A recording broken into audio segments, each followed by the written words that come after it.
राधे राधे भक्तों, मैं आज निर्जला व्रत एकादशी की व्रत कथा लेकर आई हूँ। चलिए कथा सुनते हैं। बाल गोपाल लड्डू गोपाल की जय। श्री भीमसेन जी बोले, हे पितामह, भ्राता युधिष्ठिर, माता कुंती, द्रौपदी, अर्जुन, नकुल और सहदेव आदि एकादशी के दान व्रत करते हैं और मुझसे एकादशी के दिन अन्न खाने को मना करते हैं। मैं उनसे कहता हूँ कि भाई, मैं भक्ति पूर्वक भगवान की पूजा कर सकता हूँ, परंतु मैं एकादशी के दिन भूखा नहीं रह सकता।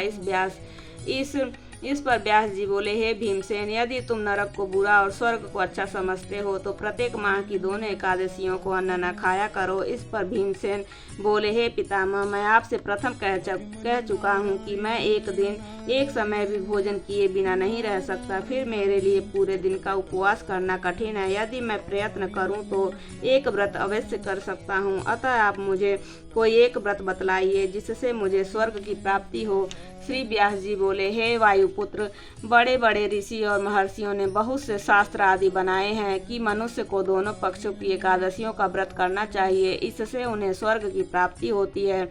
श्री व्यास जी के वचनों को सुनकर भीमसेन नरक में जाने के कारण अत्यंत भयभीत हुए और लता के समान कांपने लगे। वह बोले, हे पितामह, अब मैं क्या करूं, क्योंकि मुझसे व्रत नहीं हो सकता। अतः आप मुझे कोई एक ही व्रत बतलाइए जिससे मेरी मुक्ति हो जाए। इस पर श्री व्यास जी बोले, हे भीमसेन, कृष्ण और मिथुन संक्रांति के मध्य में ज्येष्ठ माह की शुक्ल पक्ष की एकादशी होती है, उसका निर्जला व्रत करना चाहिए। इस एकादशी के व्रत में स्नान और आचमन में जल वर्जित नहीं है, लेकिन आचमन में 3 माह से जल से अधिक जल नहीं लेना चाहिए। इस आचमन से शरीर की शुद्धि हो जाती है। आचमन में 7 माह से अधिक जल मद्यपान के समान है। इस दिन भोजन करने से व्रत नष्ट हो जाता है। यदि सूर्योदय में सूर्यास्त तक मनुष्य जलपान न करे तो उसे 12 एकादशी के फल की प्राप्ति होती है। द्वादशी के दिन सूर्योदय से पहले ही उठना चाहिए और स्नान करके ब्राह्मण को यथा योग्य दान देना चाहिए। इसके पश्चात भूखे ब्राह्मण को भोजन कराना चाहिए। तत्पश्चात स्वयं भोजन ग्रहण करना चाहिए। इसका फल संपूर्ण एकादशियों के फल के बराबर है। हे भीमसेन, स्वयं भगवान ने मुझसे कहा था कि इस एकादशी का पुण्य समस्त तीर्थों और दानों के पुण्य के बराबर है। एक दिन निर्जल रहने से मनुष्य पापों से मुक्त हो जाता है। जो मनुष्य निर्जल एकादशी का व्रत करते हैं उसको मृत्यु के समय भयानक यमदूत नहीं दिखते हैं।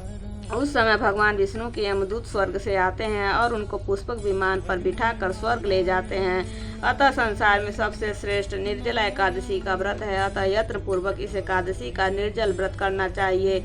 उस दिन ओम नमो भगवते वासुदेवाय मंत्र का उच्चारण करना चाहिए। व्यासदेव जी बोले कि ऐसे वचन सुनकर उसने निर्जल व्रत किया। इस एकादशी को भीमसेनी या पांडव एकादशी भी कहते हैं। निर्जल व्रत करने से पहले भगवान की पूजा करनी चाहिए और उनसे विनय करनी चाहिए कि दूसरे दिन भोजन करूंगा। मैं इस व्रत को श्रद्धा पूर्वक करूंगा, इससे मेरे सब पाप नष्ट हो जाते हैं। इसी दिन एक बड़े वस्त्र से ढककर स्वर्ण सहित दान करना चाहिए। जो मनुष्य इस व्रत को 2 प्रहर में स्नान तप आदि करके करते हैं उनको करुण फल स्वर्ण के दान का फल मिलता है। जो मनुष्य इस दिन यज्ञ होम आदि करते हैं उसका फल वर्णन भी नहीं हो सकता। इस निर्जला एकादशी के व्रत से मनुष्य विष्णु लोक को जाता है। जो मनुष्य इस दिन अन्न खाते हैं उन्हें चांडाल समझना चाहिए, वे अंत में नरक को जाते हैं। ब्रह्म हत्यारे, मद्यपान करने वाले, चोरी करने वाले, गुरु से द्वेष रखने वाले, असत्य बोलने वाले इस व्रत को करने से स्वर्ग को जाते हैं। हे कुंती पुत्र, जो पुरुष या स्त्री इस व्रत को श्रद्धा पूर्वक करते हैं उनका निम्नलिखित कर्तव्य है। उन्हें सर्वप्रथम विष्णु भगवान की पूजा करनी चाहिए। तत्पश्चात गौ का दान करना चाहिए। उस दिन ब्राह्मणों को दक्षिणा, मिष्ठान आदि देना चाहिए। निर्जला के दिन अन्न, वस्त्र, छत्र, उपाना आदि का दान करना चाहिए। जो मनुष्य इस कथा को प्रेम पूर्वक सुनते व पढ़ते हैं उनको स्वर्ग की प्राप्ति होती है। बोलो विष्णु भगवान की जय। ओम नमो भगवते वासुदेवाय। बोलो बाल गोपाल मेरे लल्ला मेरे केशव की जय। अगर हे भक्तों, तो ये मेरे द्वारा सुनाई गई कथा हो, अगर कोई त्रुटि हो गई हो तो आप लोगों से क्षमा मांगती हूँ, प्रभु से भी क्षमा मांगती हूँ।